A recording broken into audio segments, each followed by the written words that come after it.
पहाड़ों में ये कॉमन नोन बात है, अगर कोई इंसान स्नो स्टॉर्म के चलते फंस जाए तो उसे अपने घर में पनाह दे देते हैं। लेकिन इस स्टोरी में मैं किसी की मदद नहीं कर रहा था, बल्कि मैं एक घर से मदद ले रहा था।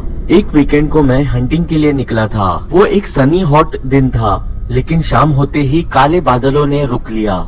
मैं एक सनी हॉट दिन से एक स्नो स्टॉर्म में फंस चुका था और एक अनसक्सेसफुल हंटिंग दिन के बाद, जिसमें शायद मैंने किसी भी जानवर को मार नहीं गिराया था, मैं एक पडल में फंस गया था कि मैं अपने घर तक भी नहीं पहुंच सकता था।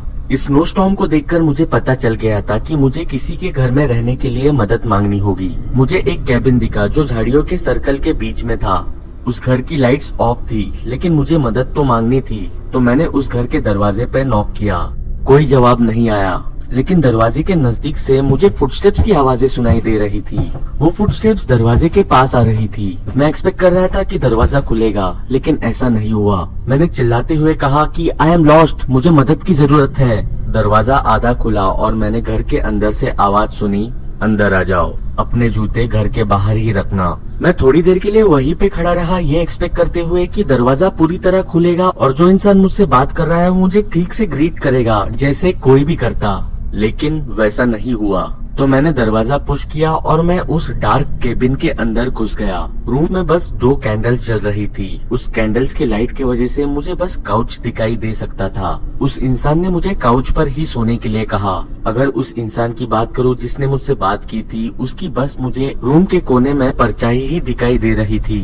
वो 2 कैंडल्स की लाइट रूम के कॉर्नर तक नहीं पहुंच रही थी। मैंने अपनी गन फ्लोर पे रखी और उस काउच पे बैठ गया। मैंने उस इंसान को थैंक यू कहा उसके घर में मुझे पनाह देने के लिए। उसने कुछ भी नहीं कहा। वैसे देखा जाए तो उसका बिहेवियर इतना भी खराब नहीं था, क्योंकि पहाड़ों पे शायद से इंसान वियर्ड ही रहते होंगे, ऐसा मैंने सोचा। और मैंने सोचा कि अगर वो कॉन्वर्सेशन नहीं करना चाहता है तो मैं अभी सोने के लिए जाता हूँ। मैंने अपनी आंखें बंद कर ली, लेकिन मैं सो नहीं रहा था। मैं आंख बंद करके इस बात का वेट कर रहा था कि उसकी फुटस्टेप्स वहाँ से निकलने की सुनाई दे, लेकिन मुझे उसके फुटस्टेप्स की आवाज वहाँ से निकलती हुई नहीं सुनाई दी। मैंने अपनी आंखें खोली और देखा वो परछाई अभी भी वहीं पर है जहाँ पे पहले थी। मैंने उससे कहा, हाँ मैं ठीक हूँ, मैं अभी सोने वाला हूँ, थैंक यू। कोई भी जवाब नहीं आया। मैं अभी लेफ्ट साइड में टर्न होके सोया ताकि मैं टेम्प्ट ना हूँ आंखें खोलकर ये देखने के लिए कि वो इंसान वहाँ से गया या नहीं। कुछ समय बीत गया, लेकिन वहाँ से निकलने की उसके फुटस्टेप्स की आवाज मुझे अब तक नहीं आई थी।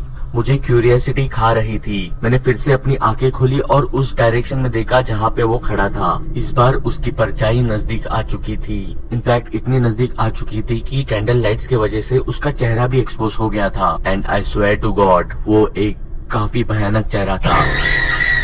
उसकी स्किन काफी पेल थी, आंखें भी भयानक। मैं जल्दी से उठ गया और उस इंसान से कहा कि थैंक यू वेरी मच, लेकिन मुझे अभी निकलना होगा। ये कहकर मैं उस केबिन से बाहर निकला। उस इंसान ने कुछ नहीं किया, बल्कि जब मैं निकल रहा था मैंने पीछे मुड़ के भी नहीं देखा।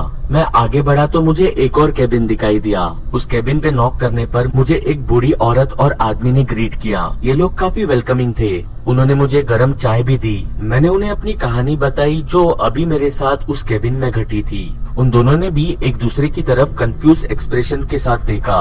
उस बूढ़ी औरत ने मुझे 2 बार पूछा कि मैं एग्जैक्टली उसी केबिन की बात कर रहा हूँ। मैंने उसे विश्वास के साथ कहा कि हाँ मैं उसी केबिन की बात कर रहा हूँ जो पहाड़ उतरते वक्त पहले लगता है। फिर उस औरत ने कहा, डियर, उस केबिन के मालिक का 2 साल पहले कत्ल हुआ था और उसके बाद से वो केबिन खाली ही है।